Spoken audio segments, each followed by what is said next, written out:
Hi everyone, तो फिर से एक नए वीडियो पे स्वागत है। तो आज हम बात करने वाले हैं नेपाल प्रोटेस्ट। नेपाल में जो प्रोटेस्ट हुआ उसके बारे में बात करते हैं। कहा जाता है कि जिस ओर जवानी चलती है उस ओर जमाना चलता है। वही हाल एक बार फिर से देखने को मिला है नेपाल में, है ना। जो नेपाल का जो प्रोटेस्ट लागू हुआ जो इसी प्रकार हुआ कि जिस ओर जवानी चलती है उस ओर जमाना चलता है ना। ये कहावत कोई गलत नहीं है, ये कहावत सरासर ये सही है कि नेपाल में यह देखा गया कि अगर जवानी जिस ओर चला वही उसी ओर सरकार को भी निंदा कर बैठाया। इस प्रकार से देखने को मिला।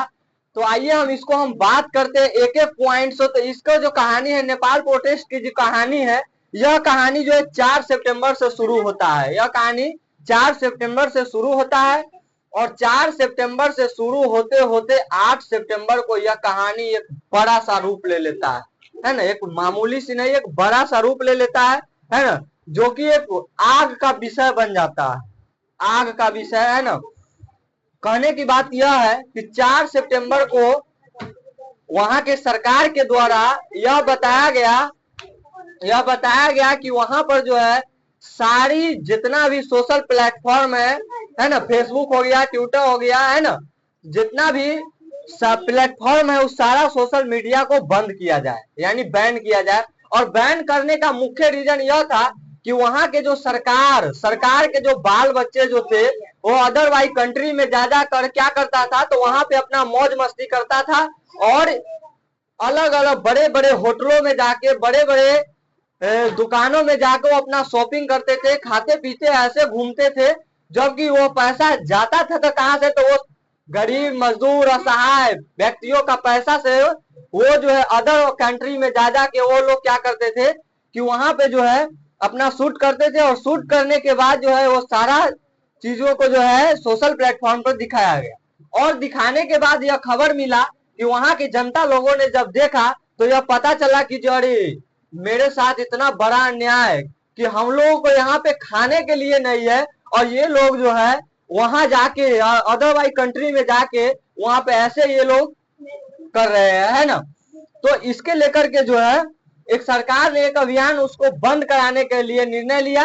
और 4 सितंबर को जो यह कहानी शुरू होती है और 4 सितंबर का जो है यह बैन करवाया। 8 सितंबर के जब ही बंद हुआ तो वहां के जनता, वहां के नौजवान, वहां के जवान सारे सड़कों पर उतर गए।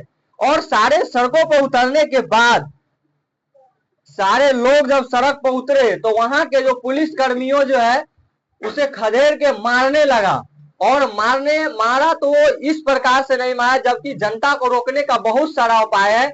जब उसे पहले जो है पानी से भगाना चाहिए, इसके बाद नहीं हो तो उसको आंख को जो है ना, थोड़ा उसमें चिड़चिड़ापन लाने के लिए करना चाहिए। इसके बाद अगर नहीं माने तो उसको जो है पैर में शॉट करना चाहिए, है ना, यानी गोली जो मारना चाहिए वो पैर में मारना चाहिए। ये सब सारी नियमों को नहीं अपनाकर मारा गया, यानी माथा के बीच कपार में मारा गया गोली। इसके लेकर के जो है वहां के जनता में इतना ज्यादा खुलबली आ गई, इतना ज्यादा कि जो लोग इस आंदोलन में नहीं थे वो लोग भी इस आंदोलन में शामिल हो गए। अच्छा, शामिल होने का और इसके पीछे का और वजह है कि सबसे पहली बात तो वहां के जो है नियम इतना ज्यादा व्यवस्थित, इतना ज्यादा भ्रष्टाचार हो गया था। वहां के जो नियम है इतना ज्यादा भ्रष्टाचार कि वहां के जनता को घुट घुट कर पानी पीना पड़ रहा था। तो आइए इसको हम बताते हैं कि जो है कब से ये जो है घोटाला कहाँ कहाँ होता है ना।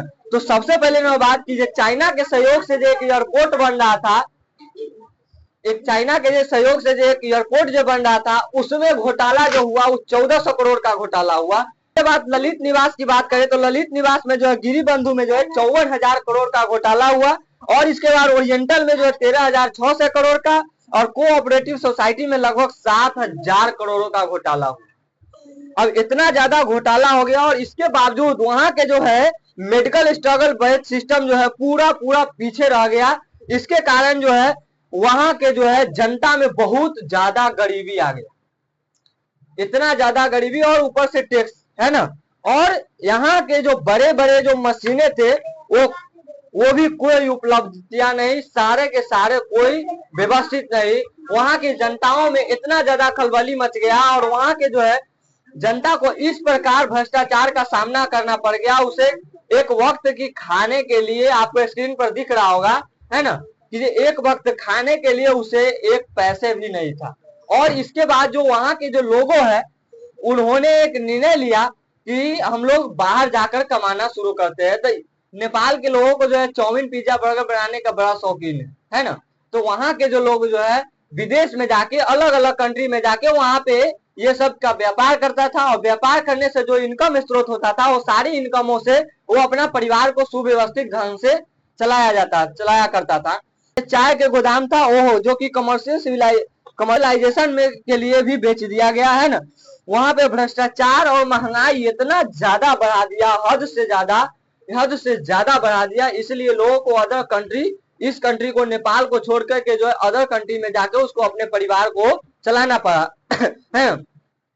और वहां के ऐसे सिस्टम बेखौफ हो गया था कि सबसे महत्वपूर्ण बात है एजुकेशन में, जो एजुकेशन सिस्टम में जो वहां पे पढ़ने वाले जो छात्र था, उस छात्र को जो है इतना ज्यादा हालात बिगड़ गया, इतना ज्यादा महंगाई का सामना करना पड़ गया कि वे लोग जो है अपने पार्ट टाइम निकाल करके जो है अपना जॉब करते थे और उससे जो है अपना पढ़ाई करते थे। अब बताइए, कमाने वाला व्यक्ति जो दिन भर मजदूरी करके आएगा, वो रात में जो है कैसे पढ़ पाएगा? उसके लिए कुछ तो आराम चाहिए। दिन भर अभी मजदूरी करने का जो इतना ज्यादा बेहद हो गया है कि देखा जाए तो बिहार में भी उसी प्रकार से हो रहा है ना।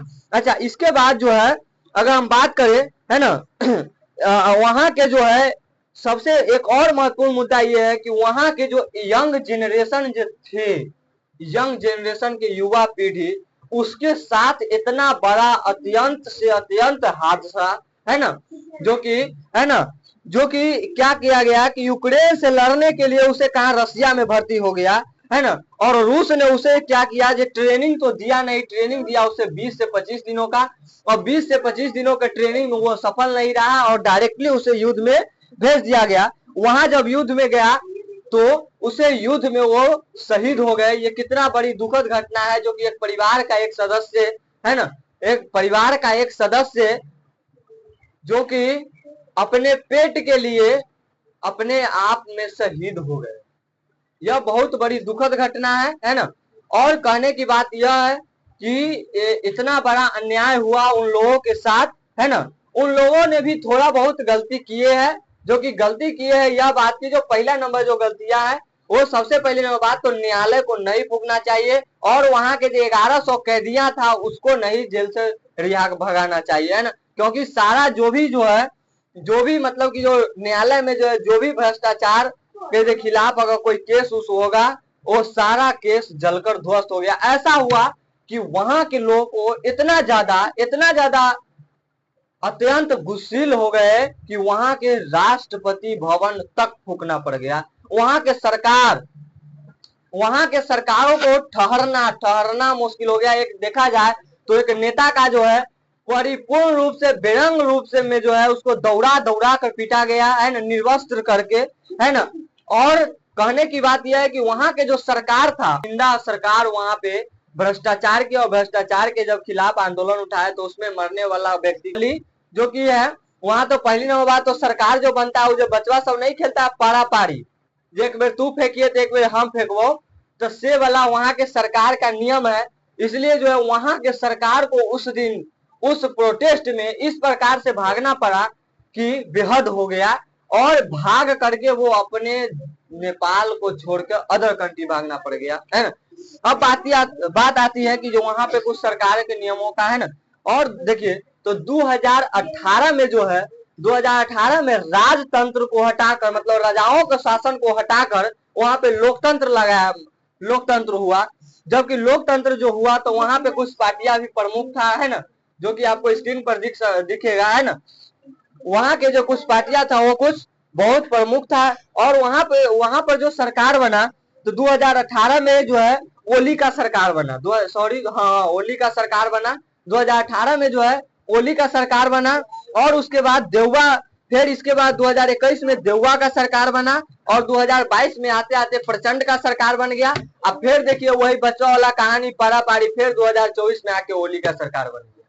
अच्छा, इसके बाद हम बात करें तो वहां के जो है सत्ता का जो है इस प्रकार से प्रयोग किया गया कि समझ सकते हैं, है ना। और बात आती है वहां के जो नेताओं को बेटा लुई डिटॉन का कपड़ा, जो कि एगो व्यक्ति को जो है 7-7 हजार का एक वो एगो मानिए तो एगो मफलर आता, इतना महंगा लुई डिटॉन का।